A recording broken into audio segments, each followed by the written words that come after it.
네, 저와 일상 마주하기, 고민 나누기 부분을 함께 하셨는데요. 두 번째에서는 사회 안전의 어제와 오늘, 우리는 안전한 환경에서 살아가고 있는가를 주제로 한번 현황이나 이제까지 어떻게 이루어지고 있는지 사회 문제를 같이 보시겠습니다. 일단 88만 원 세대 굉장히 유명한 베스트셀러였죠. 여러분들도 많이 아실 거라고 생각을 합니다. 88만 원 세대 무슨 뜻일까요? 우리나라 비정규직의 평균 임금이 119만 원이었어요. 2007년 기준이고요. 그 119만 원에 20대의 평균 소득 비율 74%를 곱해서 산출한 금액이 88만 원으로 나왔고 88만 원 세대라고 불리게 되었습니다. 이 88만 원 세대는 단순히 산출된 숫자만을 의미하지 않는데요. 대학을 졸업한 후에도 비정규직으로 일하며 미래에 대한 불안감을 가지고 있는 그런 청년들을 은유적으로 비유한 그런 표현이고요. 두 번째로 IMF를 거치면서 한국 경제의 노동 흡수 역량이 굉장히 감소되었고요. 일자리 경쟁이 심해지는 가운데서 사회적 안전망의 부재로 끝없는 우리는 경쟁을 할 수밖에 없는 그런 사회에서 살아갔습니다. 이러한 청년 세대에 대한 문제 의식을 나타낸 그러한 단어나 책이 88만 원 세대이고요. 사실 지금은 그 산출한 금액이나 월급, 최저 시급 등이 달라지긴 했지만 청년들이 아직까지 88만 원 세대에서 살아가고 있지 않은가, 경쟁의 시대에서 살아가고 있지 않은가 하는 생각도 한번 해보시면 좋을 것 같습니다. 두 번째로 제가 가져온 사회 문제, 그런 현황은요, M4 세대라는 단어입니다. 3포 세대는 많이 들어보셨을 것 같아요. 3포 세대는 연애나 결혼, 출산 세 가지를 포기한 그런 세대이고요. 그런데 우리의 불안감은 점점 커지면서 3포에서 5포 세대가 됩니다. 5포 세대는요, 연애, 결혼, 출산에 더해서 취업과 주택 부분에서도 굉장히 불안감을 느끼고 포기하는 그러한 세대를 말합니다. 그리고 7포 세대는 거기에 더해서 인간관계나 희망까지 버리는 그런 세대고요. 사실 저희가 굉장히 경쟁 사회에서 살아가면서 그리고 20대에는 뭘 해야 돼? 넌 30대에는 안정적으로 살아야 돼. 40대에는 결혼을 하고 가정을 꾸려야 돼. 라는 기존적인 그런 한국 사회의 생각이 있잖아요. 그런 연애, 결혼, 출산 말고도 집, 인간관계, 꿈, 희망, 포기, 그리고 그 이상 나아가서 N가지 이상을 포기하는 세대가 점점 많이 발생하게 됩니다. 다음으로요, 이거는 조금 최근 사회 문제 이슈인 것 같아요. 저희 포스트 코로나, 인생 항로가 달라졌다. 코로나로 인해서 우리는 불평등과 불안의 확대가 굉장히 더 심해지게 됩니다. 한 기사에서 이제 가져왔는데요. 대학생 중 53.7%, 절반이 넘는 인구는요, 코로나 이후에 진로 변경을 고민했고요. 또 정규직을 하려고 퇴사했다가 다시 계약직으로 돌아온 경우도 많았고요. 취직 대신 대학원을 진학하려고 한 영화감독, 아니면은 성장기에 2번 사회적 충격을 겪은 세대라고 불리기도 하면서 코로나 이후의 삶은 우리가 원래도 청년 세대는 사실 취업도 힘들고 집 구하기도 힘들었는데 그러한 삶이 더더욱 힘들어지고 영향을 미치게 됩니다. 네, 다음으로 제가 앞에서 많이 말씀드렸던 청년 우울과 불안입니다. 저도 지금 굉장히 우울하고 불안할 때가 많은데요. 네, 청년 우울감 정도가 평균적으로 계산했을 때 23.2%라고 합니다. 23.2점. 그런데 치료가 필요한 단계는 25점이에요. 25점 중에 23점이면은 굉장히 많은 청년들이 우울하고 치료를 필요로 하고 있구나를 앞에 보시는 자료로 확인을 하실 수 있고요.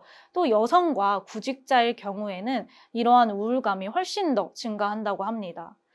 서울시 청년활동지원센터에서 이제 연구한 그런 자료에 따르면요. 청년 4명 중 1명은 자살 충동, 을 일으킨다고 해요. 근데 4명 중에 1명이면 정말 많은 비율이잖아요. 2년에 비해서 이 비율은 10배 가까이 올랐다고 합니다. 그렇기 때문에 우리는 이러한 청년 우울과 불안에 대한 문제에도 집중할 필요가 있고요. 좌절이나 우울감을 막을 장기적인 대책이 지금 필요할 때라고 생각을 합니다. 또 우울과 불안에서 나아가서 사각지대나 사회적 고립이 요즘 굉장히 이슈예요. 정부에서도 앞으로 이러한 정책의 사업들을 많이 진행할 것으로 지금 보여지고 있고요. 은둔 청년 37만 명의 통계가 나왔대요. 은둔 청년은 37만 명이 있다. 그리고 일정 기간 이상 필수적인 외출 외에는 방 혹은 집 밖으로 거의 나가지 않은 경우를 우리가 은둔 청년이라고 하는데요. 사실 은둔의 기준은 당사자마다 개개인마다 굉장히 다르기 때문에 우리가 사업을 진행하거나 신청을 받을 때 은둔의 기준은 당사자가 느끼기에 따라 다른 경우를 반영해야 합니다. 근데 대부분 사실 처음에는 은둔 청년 이런 식으로 굉장한 정의가 많이 없었어요. 근데 지금은 많이 나아져서 당사자가 느끼기에 은둔 청년이라고 생각하는 경우에도 사업을 모집할 수 있도록 많은 방향이 개선되고 있습니다. 또 이러한 은둔 청년 아니면 고립 청년의 경우에는요. 부정적으로 바라보시는 경우에는 이러한 청년들이 본인의 능력이 없어서 아니면 우울감을 이겨내지 못해서 너의 개인적인 문제이기 때문에 사회 밖으로 나오지 못한다고 생각하세요.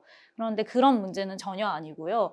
개인적인 문제에서 나아가서 우리는 이러한 고립을 이제는 사회적 문제로 바라봐야 합니다. 은둔의 이유는 정말 제각각의 이유가 있는데요. 취업난일 수도 있고요. 가정 불안일 수도 있고 따돌림일 수도 있습니다.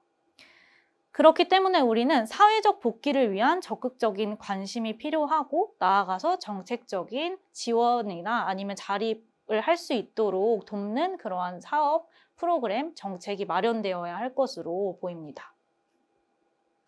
다음으로 사각지대 탈가정 청년입니다. 탈가정 청년 많이 들어보셨을 것 같은데 또 얘기를 하다 보면 정확한 정의나 어떤 청년인지 잘 모르는 분들도 많으시더라고요. 뭐 가정폭력이나 경제적 난 등 가족과 헤어져 홀로 살아가는 청년들인데요. 이 탈가정 청년도 마찬가지로 단순히 가정폭력이나 경제적 난 등으로 집을 나온 것이 아니라 제각각 굉장히 많은 다양한 이유가 있습니다. 탈가정 청년 보호단체 추정으로는 이제까지 탈가정 청년이 2만 명 정도로 예상이 되는데요. 사실 이 2만 명도 공식적인 자료가 전혀 아니에요. 이게 지금의 정말 큰 문제이기도 합니다. 정부의 공식 자료가 따로 마련돼 있지 않아요. 왜냐하면 탈가정 청년들은 집 밖을 나오지 않는다는 이유 때문에 공식적인 그런 자료를 마련할 수 없다는 이유 때문인데요.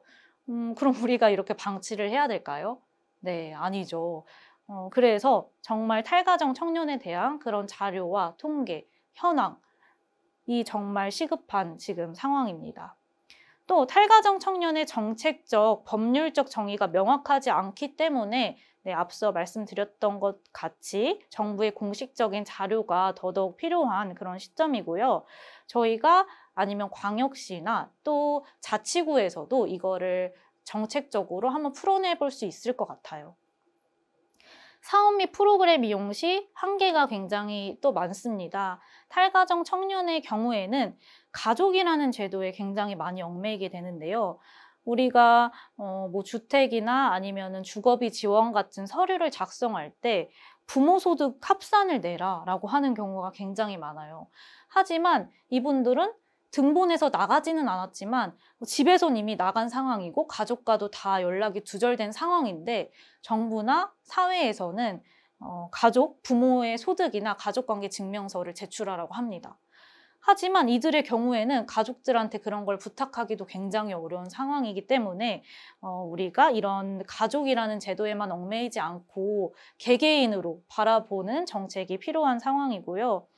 또 가족 관계를 끊으려면 사망이나 이혼이나 파양을 해야 된다라는 그 친구한테 들은 적이 있는데 전화를 한번 했대요. 동주민센터에 제가 이렇게 해서 이거를 신청하고 싶은데 상황이 어려워서 어떻게 할까요? 라고 물어봤는데 사망, 이혼, 파양으로 가족관계가 없는 경우에만 그 탈가정 청년이 신청이 가능하고 나머지는 안 된다라고 이야기해서 굉장히 당황스러웠던 적도 있었습니다.